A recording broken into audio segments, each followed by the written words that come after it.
So Taylor, how's everything been going as y'all are getting ready to prepare to face the Chicago Bears here?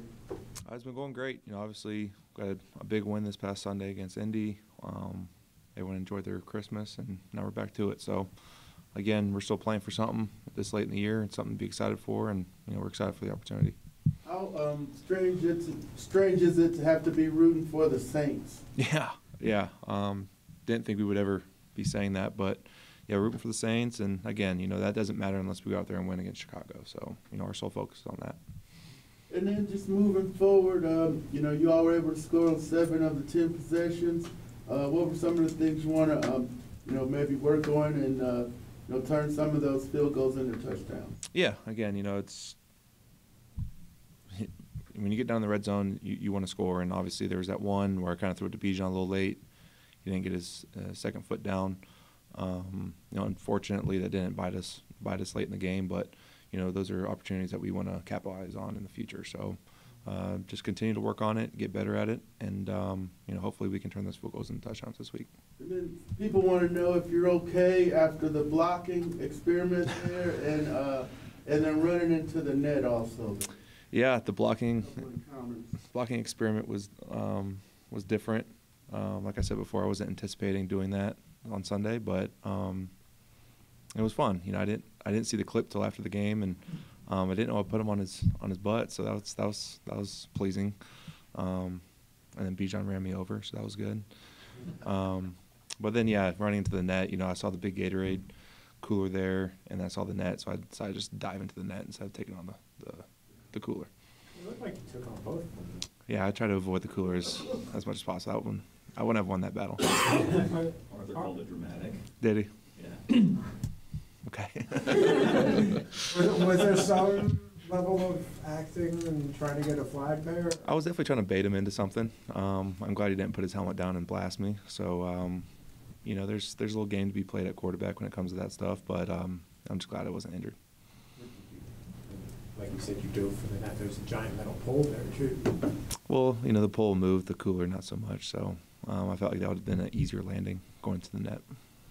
I know I asked you on Friday and Sunday about the Jordans, and you posted, are those the Jordans you're going to have? Well, yeah, I bought those. They should be coming in today. Friends and family are saying a bunch of people are pissed off because they're not technically Jordans, but they're Nike Air Forces, so off-white, so excited to get those and wear them this week. Are those saying that they may be off-brand? You want us to check them? No, they're good. Yeah.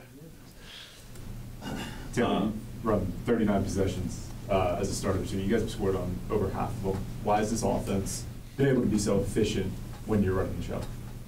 I don't know. I haven't really looked into that. Again, my job right now is to go out and get first downs and score some points. So I haven't really looked at that, but I think we just do a good job. As long as we don't hurt ourselves with turnovers and penalties, I think this offense, with whoever's at quarterback, can go out and do great things. It's just taking away the self-inflicted wounds.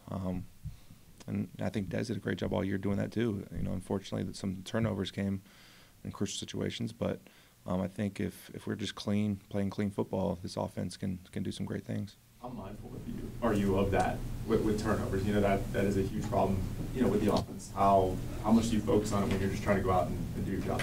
Yeah, it's something that you definitely have in the back of your mind, but you don't want it to hinder you. You don't want to play conservative or not want to make a throw because you're thinking about it. But again, it really comes at those crucial times where you're in the red zone. Then especially is in your mind. We have points on the board. Let's not jeopardize that. So again, it's something that's always in the back of your head, but especially in the red zone. I know you just talked about a minute ago, like nothing else matters but Chicago. Like for you guys to get where you have to take care of business. How much does all that other stuff play? How much is it discussed in the locker room when it comes down to this point in the season? You really don't hear about it a lot at all. Again, guys we're playing for the playoffs, and we can't make it there unless we win. If we go out there and win the next 2 games and don't get in, okay. But if we're talking about other teams winning and we don't take care of our business, then all that talk is hearsay. So, our biggest concern right now is Chicago. You being a local, do you have to avoid some people maybe, whether it's friends or maybe family members who that's all they want to talk about you? Yeah, there's times where, the last thing I want to talk about after a game is football. And sometimes you get that, and, I'll field questions for 5 minutes, and I'm like, all right, it's over with, So, yeah, there's definitely a fine line there, but I don't also want to be standoffish and not talk about stuff that they want to talk about. So, yeah, there's a good balance there. I know you were just going to ask about on Sunday. It seemed like every time you guys crossed the 50, you were able to get some points. Was there?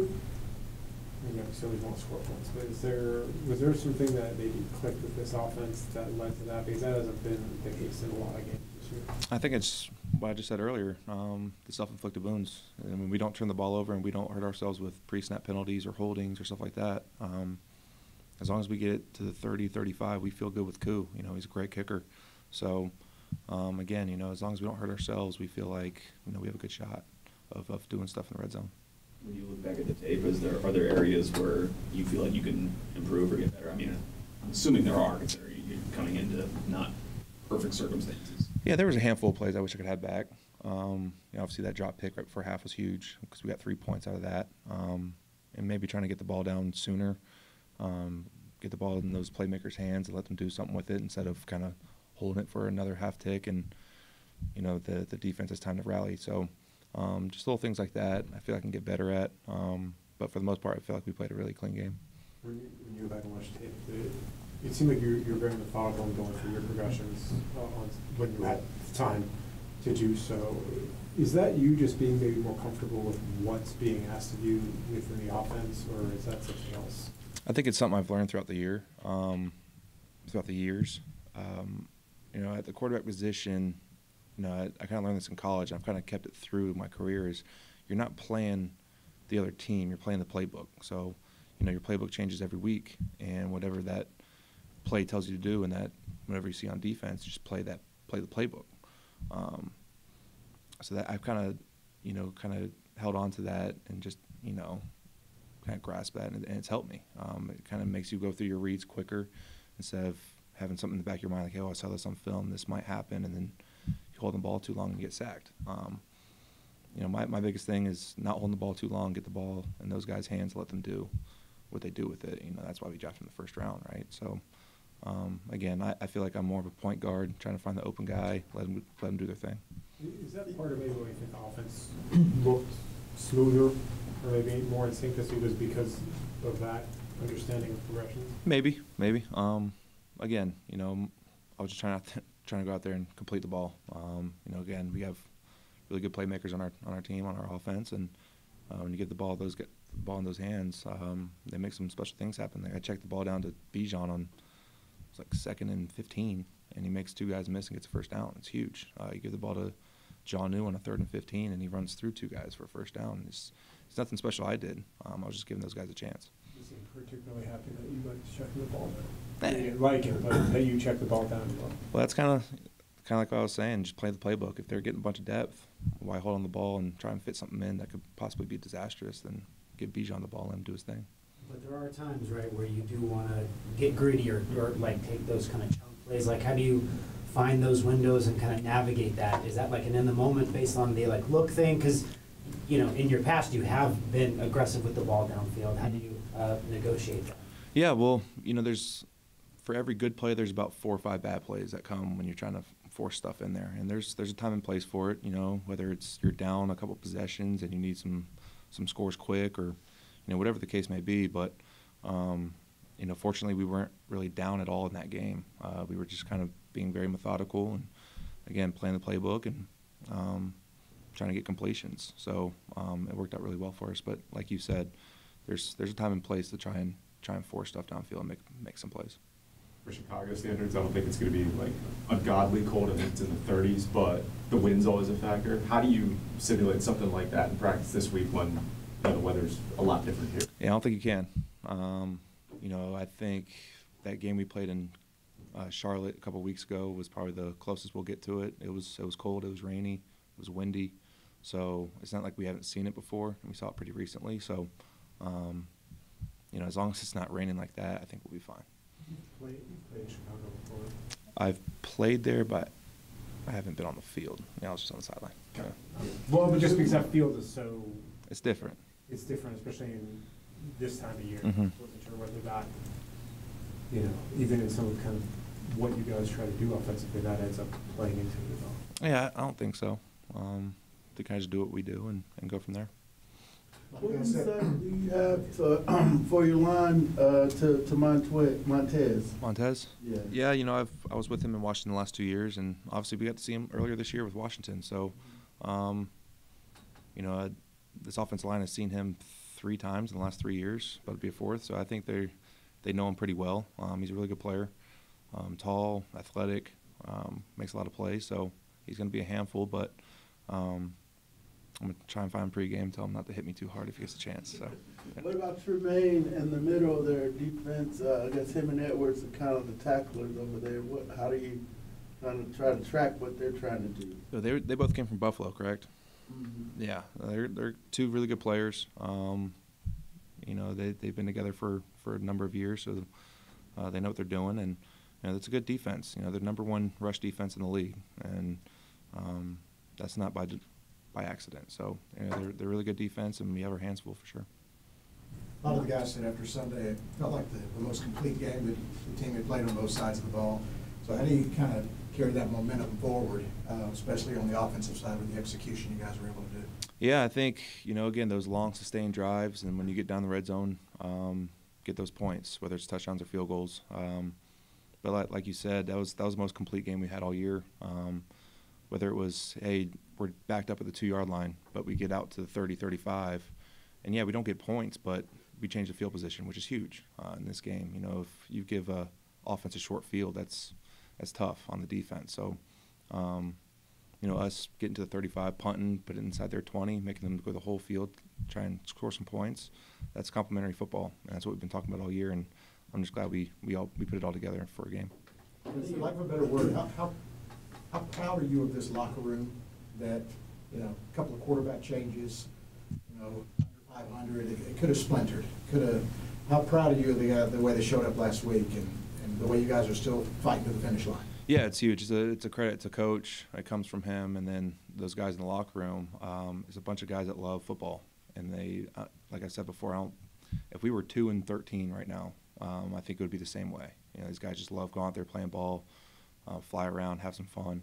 So, you know, it's a great group of guys, and I'll go fight with them any day. But fortunately, we're in a position right now where we're still fighting for something, and it makes it that much more fun.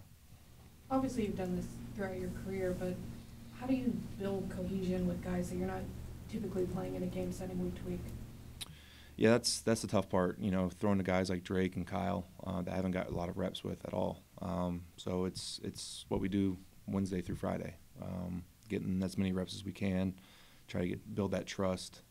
And I feel like since Tennessee, I've gotten to throw them a little bit more. And I'm starting to build that trust with them. But you know, those 2 guys, you know, you put it anywhere in their vicinity, you believe they're going to make the catch. So they're really good, fun guys to throw to. Again, fortunately, I was throwing to Scotty and you know, guys like that throughout the whole season. So I already have a good rapport with those guys. But specifically Drake and Kyle, I haven't got a lot of reps with, but it's getting there.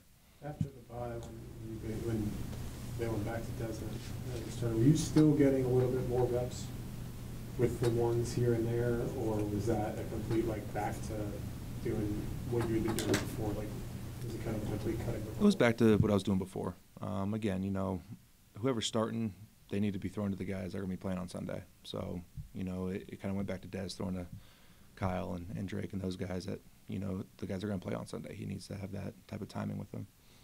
Yep. You're able to give the ball to 9 different guys in the game. Is that kind of how you like to see the stat sheet out so everybody feels and gets involved, and what kind of an impact can that have when the ball's going a lot of different places? Yeah, I think that's huge. You know, if you're not targeting one specific guy all the time, they might double them or, you know, cloud them and do stuff like that. So the more you can spread the ball around, the more honest the defense has to be. So, yeah, it's a good thing to see on the stat sheet. But again, if Drake were to go out there and catch 12 balls for 200 yards, that's great too. It's just how the defense wants to play us. What do you attribute the road issue record too. Y'all 2-5. Arizona rained the last 2 times on the road. Is there anything y'all need to do differently in these last 2 road games? I think we approached all the road games fine. I think, again, I kind of always go back to the story of the year. It's just been the turnovers and self-inflicted wounds. That's not to take anything away from the opposing team. They played great games, but we feel like we hurt ourselves in the process as well. So, again, go up there, play a clean game. We feel like we have a chance to win. All right. As far as defensively, and last week you kind of talked about like what DeMarco and Clark are doing. And I guess what have they done now that it seems like that's been more solidified? But then what have the two of them done to really put themselves in that position at this point in the season? Well, I mean, like when you watch guys and you kind of look at their growth over the course of the year, and you kind of watch them as a rookie when they come into training camp, and they just like a rookie. But then all of a sudden it gets serious, and then the guys start understanding that it's more than just being a rookie. There's a requirement to the other guys. So when you put them out there, you sprinkle them out there a little bit and see if they can handle it. And then, okay, well, you know what, they handle that little bit, give them a little bit more. And I think last week it kind of, this was a difficult offense to kind of contend with because they have to run pass off of every play. And those guys did a really, really good job of just focusing on their job, competing on their job. And, I'm a guy that's like when a guy got a hot hand, let him keep shooting. And that's kind of what we did last week. It wasn't anything against the other guys. It was that those guys were playing so well, just let them keep playing. As far as Mike, it looks like the last couple of weeks he's really taken over in that nickel spot. What has he done to, I guess, I won't say supplant D, but to go to where you guys are going to him more often than really you had at other points in the year? Well, I mean, early in the year, Mike was our returner and D was our nickel, so we kind of like switched it a little bit.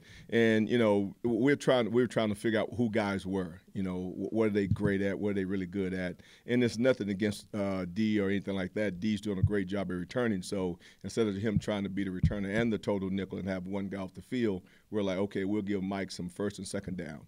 And then D played third down a couple of weeks ago. So now it's like, okay, D was returning, and then, like I said, Mike was doing such a good job, we just kind of left him out there. For all 3 days. Yeah, so, I mean, to me, again, it's kind of hard when you're going against this type of offense last week to do all 3 jobs. But then when we went through and we started doing some good things, it didn't look like it was confusing to them because third down is totally different than first, second down with this offense last week. So that's kind of what we kind of gauge. It's like, okay, can he handle all 3 packages? Because if you can't, then we'll split it up. So, again, it didn't bother him, though. So is that more, at least with third downs, is that more of a week-to-week thing between? Yeah, it'll be more week-to-week. So but first and second downs need to be more. Well, I mean, like I said, it just depends. And like this week, the wind's gonna be blowing. So how do they handle the kick return? How does D handle his job? So does his job affect the nickel's position? Because if you're doing a great job over there, if you out on the football field now, let me see if you could do third down. And again, it's going to show up this week. We're going to let the guys compete like they always do, and then we'll pick the guys who are going to go out there and play on Sunday. Yeah, Coach, you played in Chicago a lot, and how messy it can get up there. From my 90s, covering the Packers. But what can you share with the guys about going in there and y'all had a couple bad games on the road so far already, and just kind of how that factors into playing on the road and here late in December in Chicago. Well, I mean, like I said, it's a great city. When you get a chance, you just kind of like you stand downtown. Everything is downtown. So when you get in there, you're going to see all the crowd and all the Christmas stuff like that. But the fans are going to be adamant. They're good fans, trust me, and they're going to let you know they're good fans and they're Chicago fans. So the biggest thing you have to do is you kind of block out the noise and go in there and do your job. I played against them for the last 9 years. And we were in Minnesota for 6 and then in Green Bay. So going in there is not an easy place to win. But you can't get rattled if they get the lead. You just got to keep pressing, and keep doing your job and not let it get out of hand, because that's kind of what people have done when they get in Chicago, because, the crowd is right on you. So, you can actually shake their hand if you wanted to from the sideline. So it's a tight stadium, but it'll be something new for the guys, and I think it'll be another good experience for them. Go out there and compete in Chicago. And then Clark, it looked like they tried to go at him a little bit last week, but he held up. Could you speak to his play as he's been getting increased playing time? Well, we look at guys and see what they're doing in practice. We got good offensive guys, and we can have a competition period that we've been doing since training camp, which is good for us because now we got good versus good. And we see our guys competing, and you know what? We see the young guys competing against Drake and guys like that. So, and then when it happened in the game, if the guy's not shying away, then that's a good sign. And then all of a sudden they threw a goal ball. He didn't panic in the goal ball. So, again, the guy made a great catch on a curl. And so there's little things that you see him growing and not panicking. And when you see that, he's going to hopefully keep taking the next step. Said that there's certain things that Clark does that makes him smile, and he looks back at the tape on some of those subtleties. What do you think some of those are? Well, I mean, like when you look at Clark, he's always energized, number one. He's always running and stuff like that. But whenever you watch him and he's making plays, you think a little guy wouldn't try to go in there and make a big guy tackle. He's doing that. Or on the goal ball, he doesn't panic. So and then he gets up and he does some little antics after that. But, it's little things that they do that you could tell that it's been choreographed. So it's like, hey, you know what? Back to the huddle, they're going to come at you again. So, but you want guys having fun. And I think that's the best thing that they do. It's not just isolated incident. They all feed off each other.